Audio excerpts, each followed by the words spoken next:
नमस्कार बच्चों आज हम पढ़ेंगे कक्षा 9 का विज्ञान विषय और उसमें अध्याय 2 क्या हमारे आसपास के पदार्थ शुद्ध हैं। बच्चों हम लोग डेली अपने आसपास जो है हजारों लाखों पदार्थ देखते हैं, तो क्या वे हमारे जो आसपास के पदार्थ हैं क्या वे शुद्ध हैं। जैसे हम बाज़ार जाते हैं तो शुद्ध नमक, शुद्ध घी, शुद्ध दूध ऐसे शब्दों का इस्तेमाल करते हैं। तो क्या जब हम जिन्हें शुद्ध कहते हैं वो शुद्ध होते हैं। जैसे हमने कहा शुद्ध दूध, मतलब दूध में यदि पानी ना मिलाया गया हो तो कहते हैं कि वो बिल्कुल शुद्ध है। लेकिन हमारे अनुसार शुद्ध की परिभाषा अलग है और विज्ञान के अनुसार शुद्ध की परिभाषा या अशुद्ध की परिभाषा अलग है। तो आज के इस वीडियो में हम यही देखेंगे कि हम विज्ञान के अनुसार कौन से पदार्थ शुद्ध हैं और कौन से अशुद्ध हैं। तो सबसे पहले पदार्थ मतलब पिछले अध्याय में आपने पढ़ा है, पदार्थ का अर्थ होता है ऐसा कुछ भी जिसका द्रव्यमान हो या जिसका आयतन हो वह पदार्थ कहलाता है। पदार्थ को दो भागों में डिवाइड किया गया है, अशुद्ध पदार्थ और शुद्ध पदार्थ। अशुद्ध पदार्थ को मिश्रण भी कहा जाता है और मिश्रण जो होते हैं दो प्रकार के होते हैं, एक समांगी मिश्रण और विषमांगी मिश्रण। इसी प्रकार शुद्ध पदार्थ को भी दो भागों में बांटा गया है, एक है तत्व और दूसरा है यौगिक।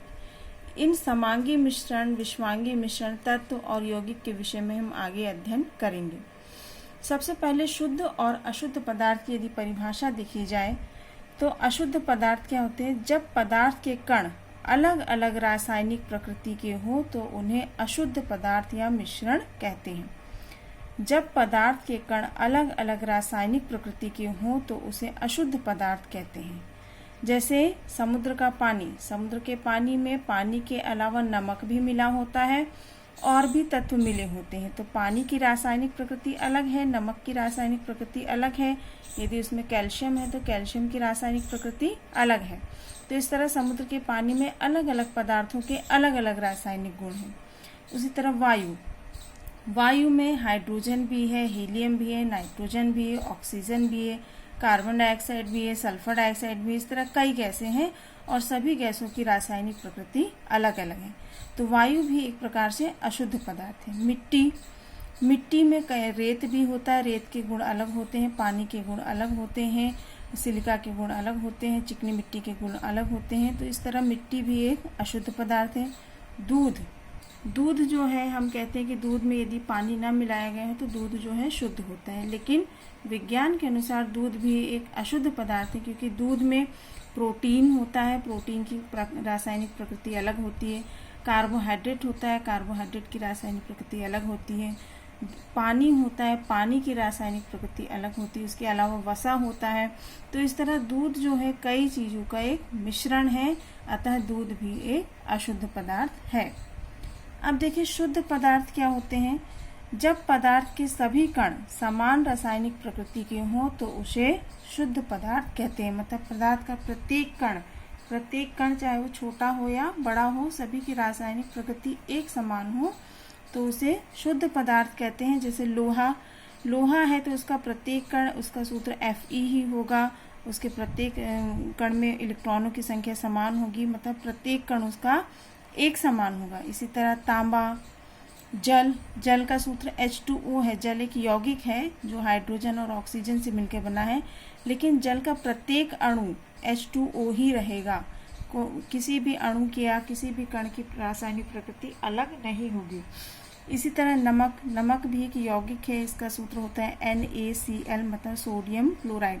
तो नमक का प्रत्येक कण जो होगा उसकी रासायनिक प्रकृति सोडियम क्लोराइड की ही होगी, अतः ये पदार्थ शुद्ध हैं। इसके बाद आता है मिश्रण। मिश्रण क्या होता है, जब दो या अधिक शुद्ध पदार्थ किसी भी अनुपात में मिले हों तो उसे मिश्रण कहते हैं। यौगिक में क्या होता है, दो या दो से अधिक तत्व एक निश्चित अनुपात में मिलते हैं। जैसे जल है तो उसमें हाइड्रोजन के 2 परमाणु और ऑक्सीजन का 1 परमाणु H2O मिलकर जल का एक अणु बनाते हैं।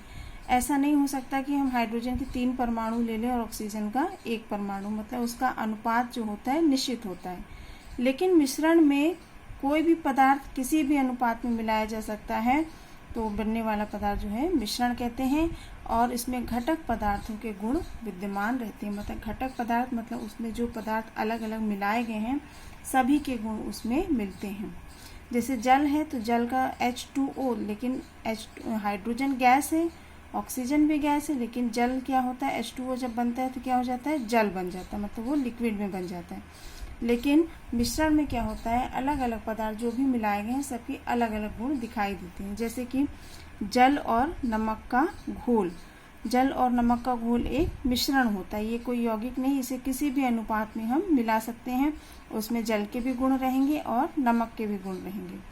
वायु, वायु भी गैसों का मिश्रण है। वायुमंडल में oxygen, nitrogen, helium, hydrogen, carbon dioxide, कई तरह की गैसें हैं, जो कहीं पर कोई गैस कम है, कोई गैस ज़्यादा है, तो वायु भी एक तरह से गैसों का मिश्रण है।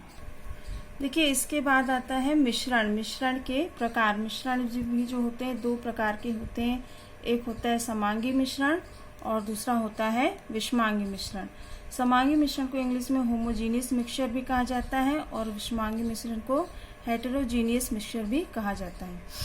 तो समांगी मिश्रण क्या होता है, ऐसे मिश्रण जिसमें दो या दो से अधिक अवयव उपस्थित होते हैं परंतु उन्हें अलग अलग नहीं देखा जा सकता, उन्हें समांगी मिश्रण कहते हैं। मतलब दो पदार्थों को यदि इस तरह से मिलाया जाए तो वे एक दूसरे में पूरी तरह से घुल जाए और उन्हें अलग अलग नहीं देख सकते, तो वे समांगी मिश्रण कहते हैं। जैसे नमक और पानी का मिश्रण, नमक को पानी में घोल दिया जाए तो ना तो हम नमक को अलग से देख सकते हैं, ना ही पानी को नमक से अलग करके देख सकते हैं, तो ये एक प्रकार का एक समांगी मिश्रण है। मिश्र धातुएं, मिश्र धातुएं मतलब दो धातुओं को, अलग अलग धातुओं को पिघलाकर जब एक नई धातु बनाई जाती है तो उसे मिश्र धातु कहते हैं। लेकिन जैसे तांबा है, तांबा भी एक मिश्र धातु है जो जस्ते और टिन से मिलकर बनी होती है, लेकिन उसमें जस्ता जो है एक मिश्र धातु है जो तांबे और टिन से मिलकर बनी होती है, लेकिन हम उसमें तांबे और टिन को अलग अलग नहीं देख सकते और नई धातु बन जाती है मिश्र धातु, तो ये भी एक समांगी मिश्रण का उदाहरण है। विषमांगी मिश्रण आता है। विषमांगी मिश्रण मतलब ऐसे मिश्रण जिसमें दो या दो से अधिक अवयव उपस्थित होते हैं परंतु उन्हें अलग अलग देखा जा सकता है, विषमांगी मिश्रण कहलाते हैं। विषमांगी मिश्रण मतलब जैसे दो पदार्थों को हमने घोल दिया, पानी में मिट्टी घोल दिया, पानी में रेत घोल दी, या पानी और चौक को मिश्रण बना लिया, तेल और पानी का मिश्रण बना दिया। तो जब हम इस प्रकार के मिश्रणों को बनाते हैं तो देखते हैं कि हमें इसके जो भी पदार्थ हमने मिलाए हैं वो अलग अलग दिखाई देते हैं, पूरी तरह से घुलते नहीं हैं, तो इस प्रकार के मिश्रण को विषमांगी मिश्रण कहते हैं। समांगी मिश्रण मतलब जो पूरी तरह से घुल जाते हैं एक दूसरे में, और विषमांगी मिश्रण मतलब जो एक दूसरे में पूरी तरह से घुलते नहीं हैं। अब इसके बाद अगला टॉपिक आता है विलयन। विलयन क्या है? विलयन दो या दो से अधिक पदार्थों का समांगी मिश्रण है। विलयन भी मतलब समांगी मिश्रण ही को ही विलयन भी कह सकते हैं। विलयन जो होता है ठोस भी हो सकता है, द्रव भी हो सकता है और गैस भी हो सकता है। अब आप कहेंगे ठोस विलयन कैसे होता है, तो जैसे मिश्र धातुएं हैं, मिश्र धातु भी एक प्रकार का विलयन है। उसमें दो धातुओं को पिघलाकर आपस में मिलाया जाता है, उसके बाद उसे एक नई धातु प्राप्त होती है, तो वो भी एक विलयन है। द्रव, द्रव जैसे नमक और पानी का विलयन, ये भी एक विलयन है। गैस जैसे कई गैसें आपस में वायुमंडल में वो भी मिली हुई है, तो वायु वो भी एक विलयन है। ठीक है, विलयन के उदाहरण देखें तो नमक और पानी का घोल, मिश्र धातुएं जो दो या दो से अधिक धातुओं का एक समांगी विलयन होता है। इसके बाद देखते हैं विलयन के भाग। विलयन के दो भाग होते हैं। पहला भाग, एक भाग कहलाता है विलायक या सॉल्वेंट और दूसरा भाग कहलाता है विलेय या सोल्यूट। विलायक क्या होता है कि विलयन में जिस पदार्थ की मात्रा अधिक होती है उसे विलायक कहते हैं। जैसे कि अगर हम पानी में नमक घोलें तो पानी ज़्यादा होगा और नमक कम होगा, तो उसमें विलायक क्या होगा? पानी, मतलब जिस पदार्थ में घोला जाए वह विलायक कहलाता है। और विलेय क्या होता है कि विलयन में जिस पदार्थ की मात्रा कम होती है वह विलेय कहलाता है। पानी में नमक घोलने पर पानी ज़्यादा है तो पानी विलायक कहलाएगा और नमक कम है तो नमक विलेय कहलाएगा। जैसे एग्जाम्पल देखिए, चीनी और पानी के विलयन में पानी विलायक है क्योंकि पानी की मात्रा ज़्यादा होती है, और चीनी विलेय है, जो पदार्थ कम मात्रा में होता है वो विलेय कहलाता है। इसी तरह कोल्ड ड्रिंक जो हम पीते हैं वह भी एक विलयन है। वो उसमें जल में कार्बन डाइऑक्साइड गैस को मिलाया जाता है, तो जल की मात्रा ज़्यादा होती है तो जल विलायक कहलाएगा, और कार्बन डाइऑक्साइड की मात्रा कम होती है जल की तुलना में, तो कार्बन डाइऑक्साइड इसमें विलेय है। आगे देखते हैं विलयन के गुण। तो विलयन एक समांगी मिश्रण है, मतलब विलयन में हम जो इसके अवयव या घटक पदार्थ हैं उनको अलग अलग करके नहीं देख सकते, ये एक समान दिखाई देता है। इसमें कण का व्यास 1 नैनोमीटर जो होता है 10⁻9 मीटर होता है, मतलब बहुत ही छोटी राशि है, बहुत ही छोटा होता है, इसलिए ये आंखों से नहीं देखे जा सकते। विलयन के कण जो होते हैं बहुत छोटे होते हैं, 1 नैनोमीटर के साइज के होते हैं और ये आंखों से दिखाई नहीं देते। विलयन के कण प्रकाश की किरण को फैलाते नहीं है। विलयन के कण प्रकाश की किरण को इसलिए नहीं फैला सकते क्योंकि इसके कण जो होते हैं बहुत ही छोटे होते हैं।